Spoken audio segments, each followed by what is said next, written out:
Greetings and welcome to the Genshin Impact version 2.7 special program. I'm your host, Zach Aguilar, voice of Ether, and today I'm joined by...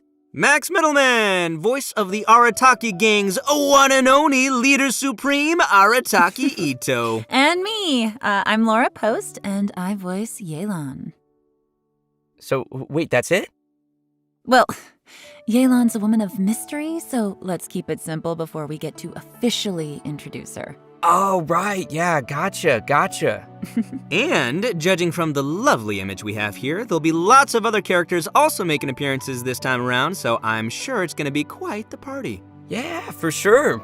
And travelers will definitely be seeing some familiar faces appearing alongside our new characters as we all delve into the chasm. The chasm, very mysterious. Yeah, I'm already super excited and I'm sure everyone else is too, so let's kick things off with our brand new trailer for version 2.7, Hidden Dreams in the Depths. Roll tape!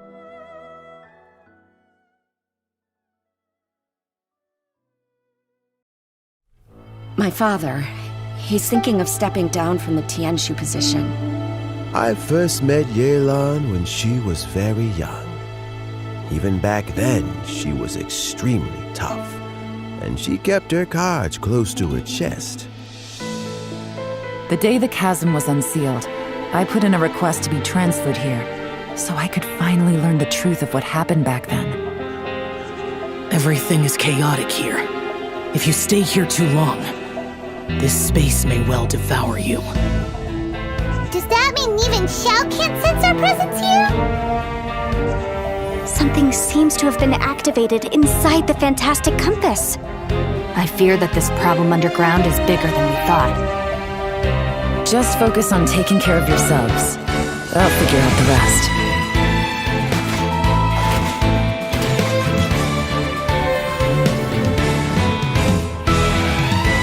Gotcha!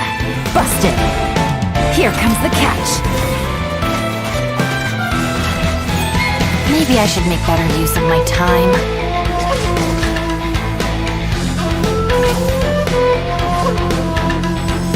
Our bond is strong. Stand with me. Lightning purified!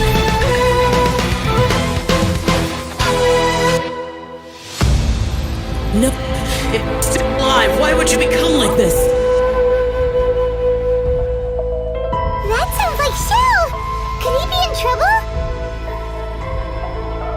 No way! Was that who I think it was? Something's not right. Something's wrong with this domain. Leave now! Get out of there! I lured you here to this underground space because I found your weakness. Die here with me!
Ooh, how dramatic was that? Yeah, for real. Wow. Yeah, no kidding. Xiao's voice sounded a little odd in the trailer, so I hope he's okay.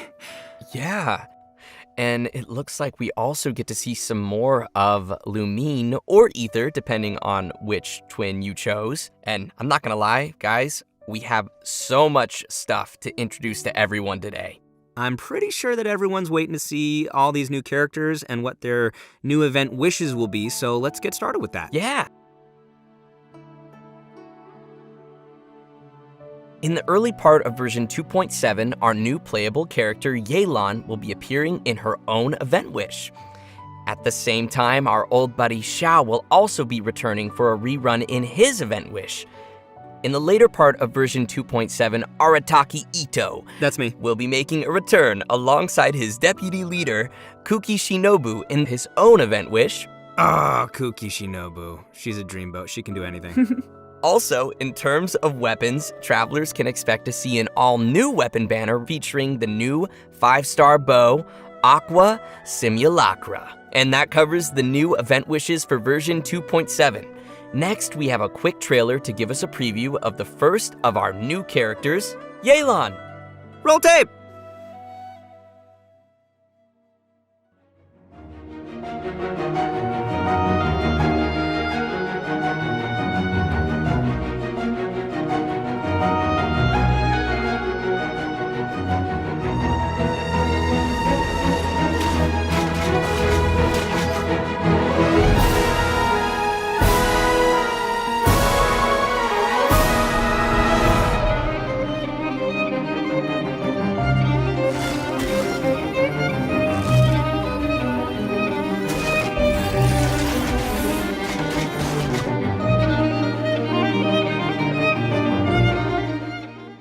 Hello, traveler.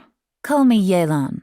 I think you may need my help, and I just so happen to be interested in some information you have. In other words, you scratch my back, I'll scratch yours.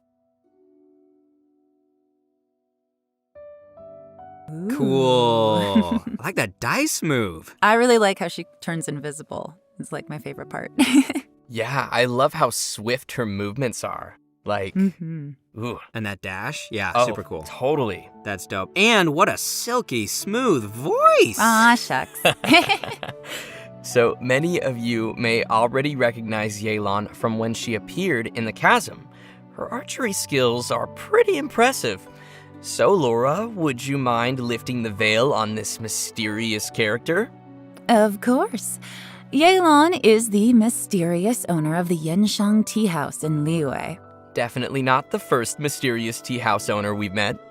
That's right. Would you look at that? Seems like running a tea house can be a pretty confrontational job in Teyvat. Yeah, I guess so. Actually, though, being a tea house owner is not the only identity Yelan has. In fact, you could say that Yelan is a person with many different faces. She relies on her acting skills to naturally blend into any social setting, pull some strings to guide the course of events, and then, poof, disappear before anyone's noticed. Her activities have taken her across the other nations of Teyvat, and even to the Abyss.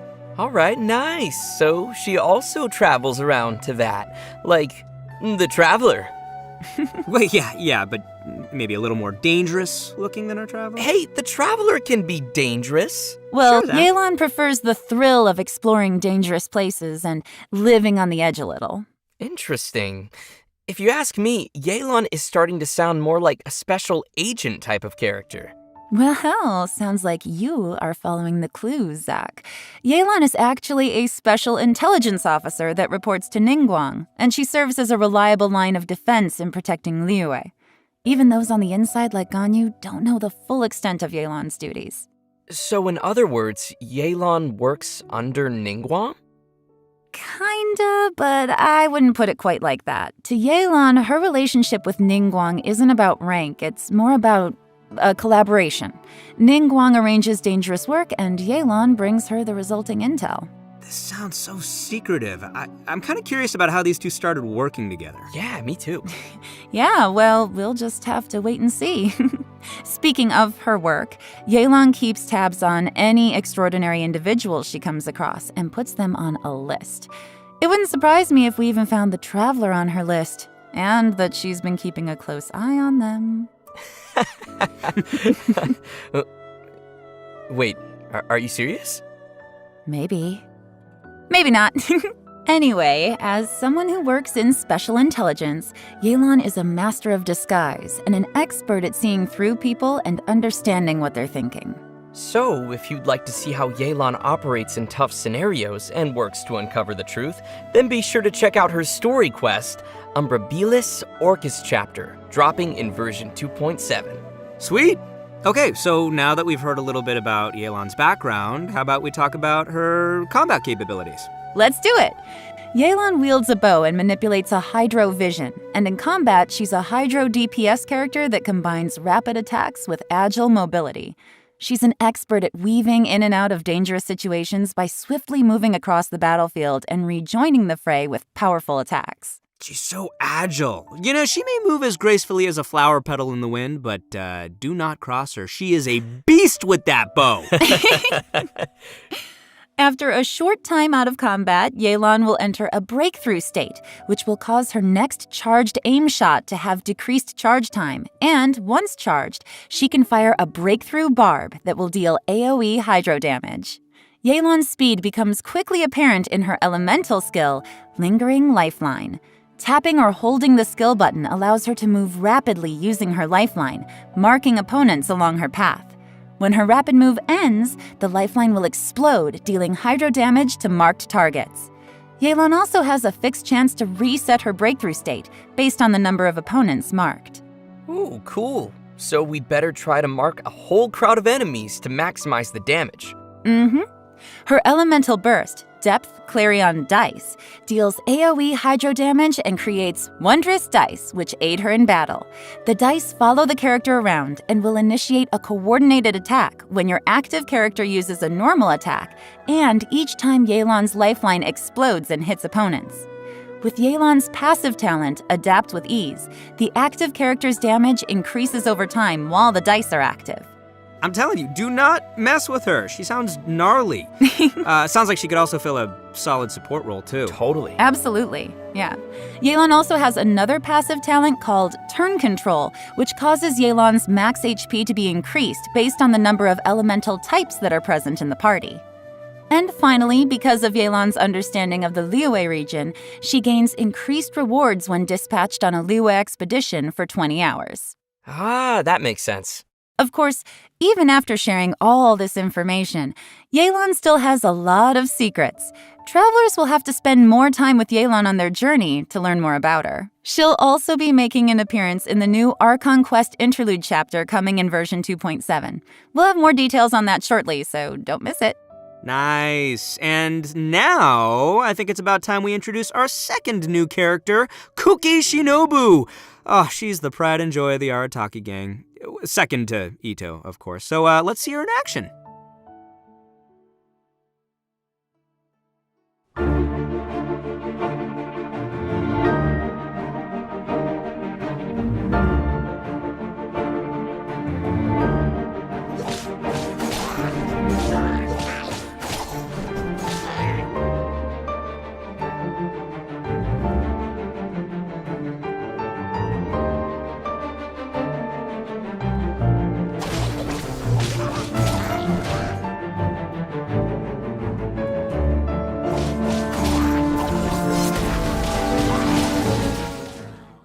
Just let me know if you ever find yourself in a pinch. I can help you out. Oh, Wow. That's a spicy trailer. So cool. Yeah. I love the way she looks, like her color scheme and, of course, the green hair and the mask. Like, she looks super capable. Me too. Yeah, no, I love her design. I love that, like, lightning flowing around her and the swords, the way they go up in the air and go down. Well, you guys can see why she'd be an obvious addition to the Arataki gang. She's just that good. All right, leave the introduction to me, will you? Only after getting to know Shinobu can you really begin to fathom how important she is to the entire Arataki gang. Kuki Shinobu knows how to do almost anything and is constantly rescuing the boss, aka Ito, and fellow gang members from dangerous situations. With her help, the little wandering gang of misfits in Hanamizaka has become a skilled crew capable of taking on any kind of commission. Oh, I think I see who's really running things in the gang. So the real question here is, why would someone as competent as Shinobu ever choose to join the Arataki gang? What are you trying to say, Zach? Oh, you know what I'm trying to say. No, I'm not exactly sure, but, let's move on. Anyway, we need to track the start of Shinobu's story back to her family. Turns out that her family has traditionally served as shrine maidens to Narukami for who knows how long. So you're saying she went from a strict family of shrine maidens to joining the Arataki gang? Yeah, is that so surprising? That's a pretty big 180. Well, it just goes to show how much she's changed. When she was younger, Shinobu was sent as an understudy to the Grand Narukami Shrine, but after a certain incident, she started to doubt whether she was really suited for the strict life of a shrine maiden. So Shinobu decided to leave the path of her family behind and search for a path of her own. Out of curiosity and personal interest, she took the initiative to learn a variety of crafts and skills, and it wasn't long before she obtained many certificates. So many, in fact, that she can't even fit all her qualifications on a business card. For example, Shinobu even went to study law in Liyue, which is when she met Yanfei. So they know each other. Yanfei has some pretty random acquaintances. Yeah, but Shinobu's had the chance to meet many people along the course of her studies, but because she wanted a free work environment, she's rejected countless work opportunities. She even passed on an opportunity from Kujo Tengu to work in the Tenryou Commission. Wait, they know each other too? Mm-hmm. And guess who she chose to be with? You can guess. Ningguang? It's the Arataki gang! Oh, yeah. Yeah, that. For some reason. Guys, sound so excited. It's great. Okay, moving on. No one knows why. Moving on. All right, if you're interested in learning more about Kuki Shinobu and the Arataki gang, and I know you are, then be sure to check out Shinobu's very own hangout event in version 2.7. Not only will you get to see a day in the life of the Arataki gang, how exciting is that, but you'll also get to learn a lot more about Shinobu's past. And that's about all I can say for now. Travelers will have to check out the event to learn more. Okay, we've covered her backstory. Now let's see the Arataki gang's deputy leader kicking some butt in battle. Woo. Kuki Shinobu is a support character who wields a sword and uses her electrovision to both heal teammates and deal continuous damage from off the battlefield. She can do it all. Her unique skills allow her to sacrifice her own HP in combat in order to heal other party members. Aww, it's valiant. That's so sweet of her. It's selfless. Nice. It's generous. When she uses her elemental skill, Sanctifying Ring, she sacrifices a certain portion of her HP to create a grass ring of sanctification that'll heal friendly characters within it and deal continuous electro damage to surrounding opponents. After unlocking the passive talent Heart's Repose, her elemental skills healing and damage will be boosted based on Shinobu's elemental mastery. With another passive talent, Breaking Free, when Shinobu's HP is low, her healing bonus is increased. So, travelers will need to monitor her HP when using her skill. You don't want it to be too low, but at the same time, lower is also better. Definitely, yes. Shinobu's elemental burst, Gyoe Narukami Kariyama Right, creates a special field in front of her that deals continuous electro damage to opponents within it. And it goes without saying that Shinobu is amazing at carrying out expeditions. With the passive talent Protracted Prayers, she gains increased rewards when dispatched on an Inazuma expedition for 20 hours. So she knows how to bring home the bacon. Tasty. It is. It's very tasty. Let me tell you, man, Ito sure is lucky to have such a capable deputy leader. But the feeling is mutual, and Shinobu feels the members of the gang are also super important to her. They are her true family members, regardless of her rebellious nature. Although Shinobu has to bail them out of trouble over and over again, the gang is the only place she feels truly free and at peace. I think it's great that they found each other. Yeah, definitely. Well, I hope everyone is feeling pretty excited for these new characters. Oh boy, we covered a lot there. Yeah, definitely a lot. So, I think it's about time we roll out our next redemption code. Redemption code. Roll out the redemption code!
All right, welcome back, everyone. We're back. Yes. Next, we will be diving into some of the new events players can expect to see coming their way in version 2.7.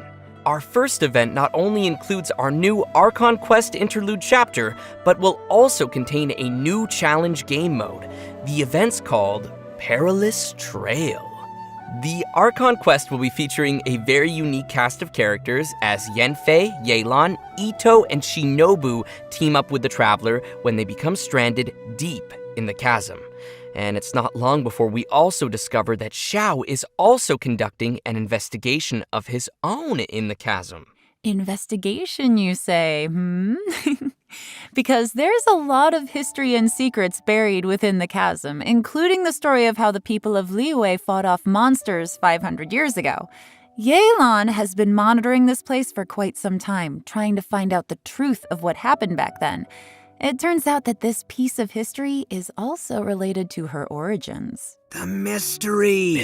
Yeah, the group will also find themselves facing a crisis in the chasm and will have to survive together in what will definitely be a thrilling experience.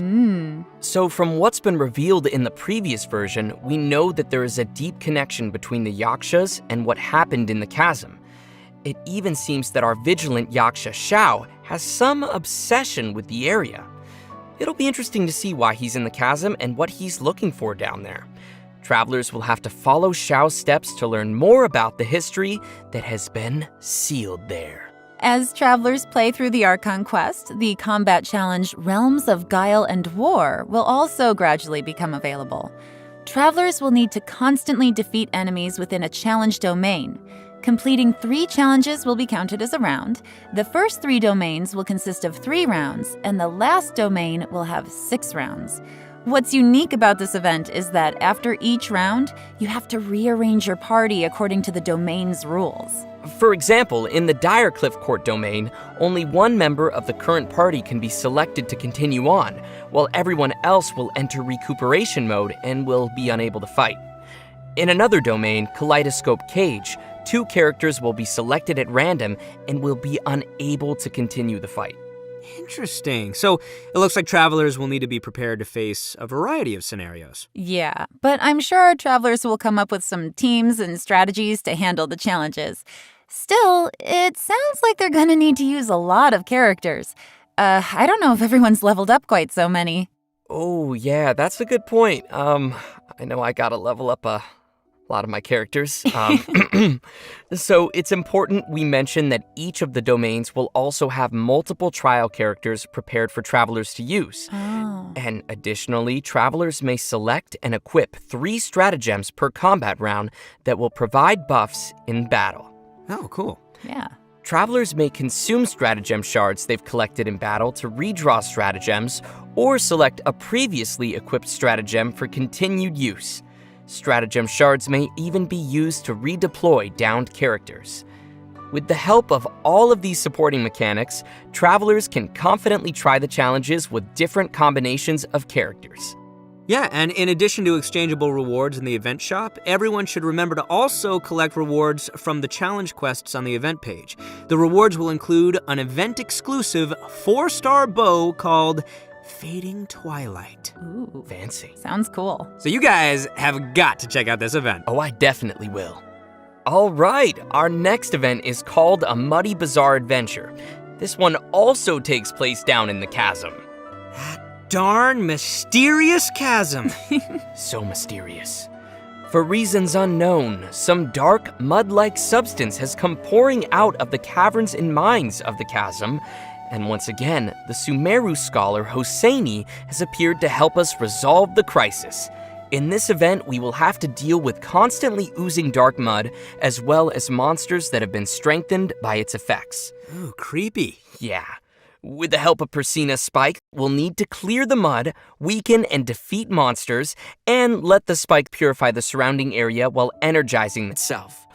Attacks from monsters will disable the spike, so travelers must be sure to protect it.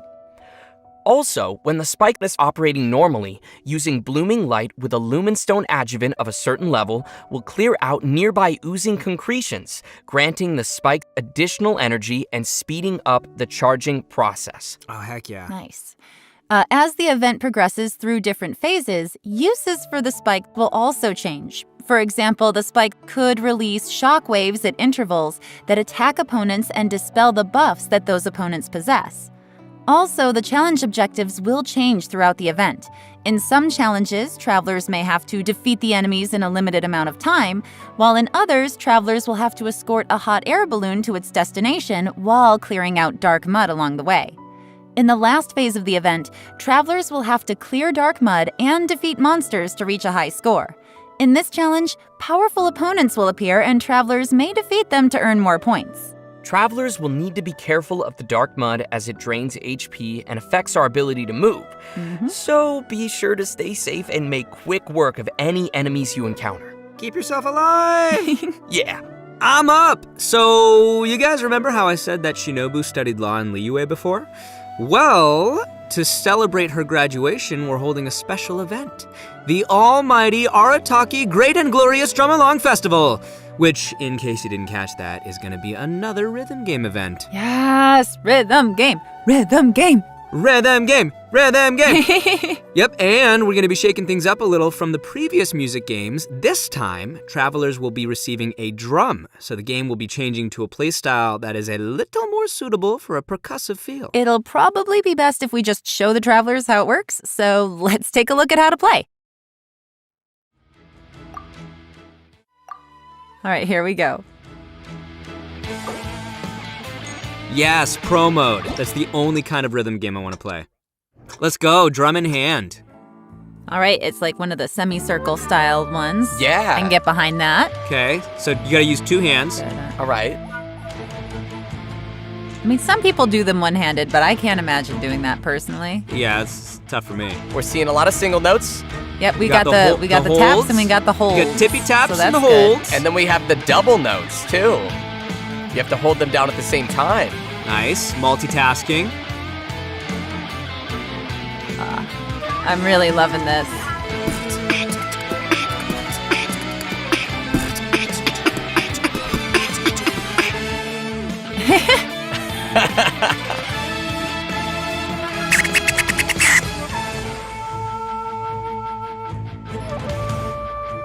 This music is bopping. I know, right? That's what all the kids say. Bopping. Oh, tough, I think complicated. they missed one. Oh, they missed one. No. No. Combo Look at that breaker. combo. Double notes. Lots of double notes. I'm like bopping my head to the music. I'm into this.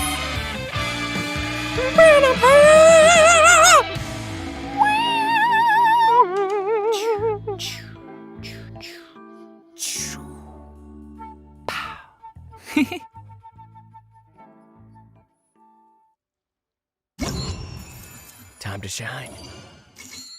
Oh, how fun is that? Oh man, that looks so fun to play. Well, considering that travelers might be playing the rhythm game on a variety of different devices, the designers have so kindly implemented a lag calibration function.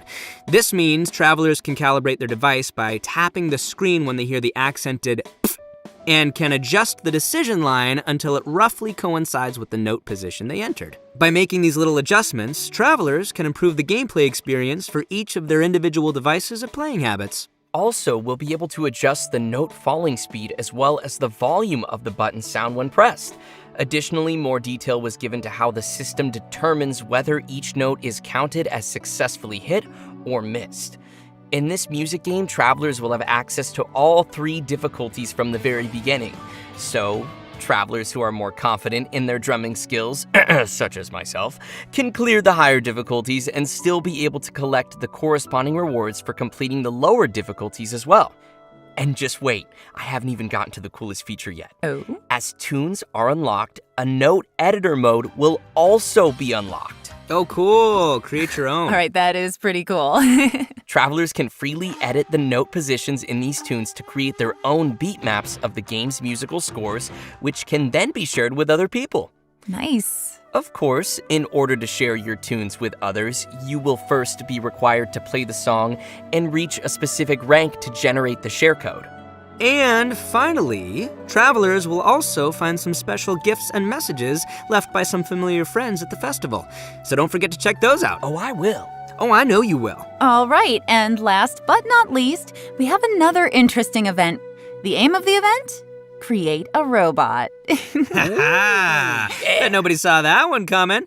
That's right, travelers will receive a material collector from a toy merchant from Fontaine. There are a total of 3 processes you must complete. Number 1, source material collection. Number 2, elemental charge. And number 3, core activation. Completing these processes will produce a robotic furnishing that can be placed in the Serenity pot. The robots can have a variety of possible model types and animations, which will be determined by what you do during the 3 processes we just mentioned. There's even a chance to produce a special furnishing that can perform all 3 animations. Oh, nice.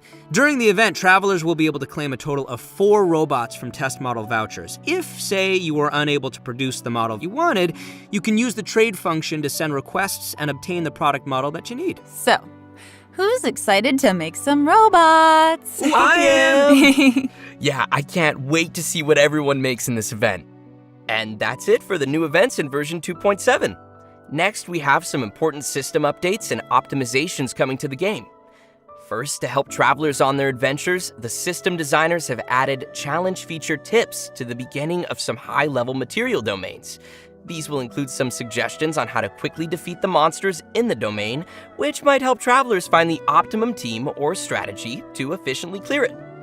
Next, the system designers will be providing some detailed tips to help players train and strengthen their characters.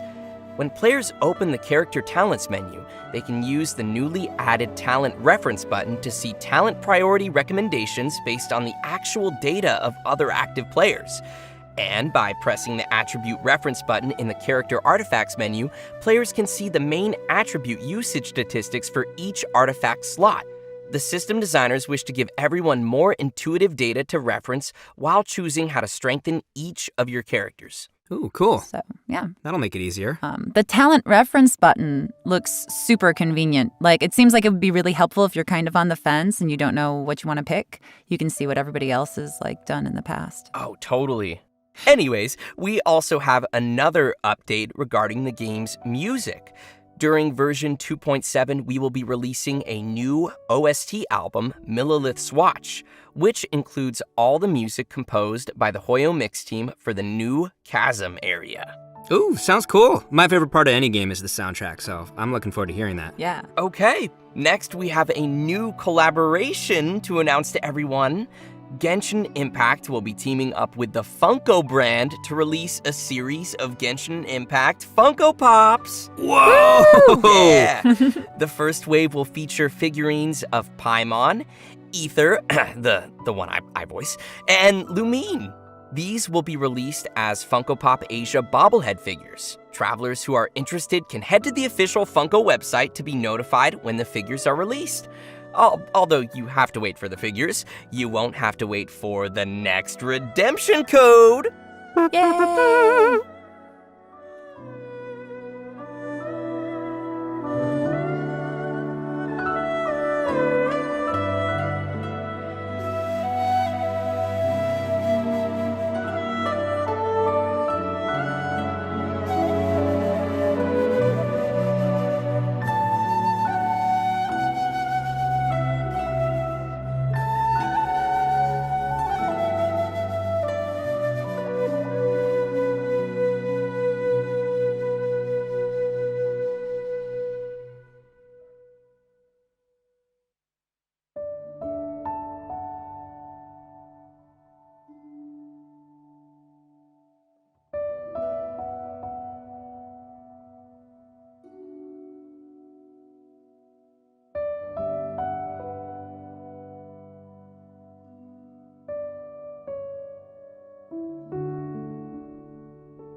Wow, are we seriously at the end already? For real? That flew by. Yeah, but we actually covered a lot of content today. Definitely. We did cover a lot, didn't we? And as usual, I gotta ask you guys, how did you like being on the special program? Super fun. It was great! I love my little chibi. And I'm super excited to have gotten to give Yelan a formal introduction, so that's nice. And I'm really excited for people to meet Kuki. Yeah. Oh my gosh, there's so many things coming. The rhythm game. The rhythm game. Rhythm game. Yes. And building a robot. I'm excited for the storyline as well to see, more of what is happening down there in the chasm. There's a lot going on down there. But yeah, I guess that is it for today's special program. Thanks for watching, everybody, and we'll see y'all next time. Thanks, everyone. Bye. Bye, guys.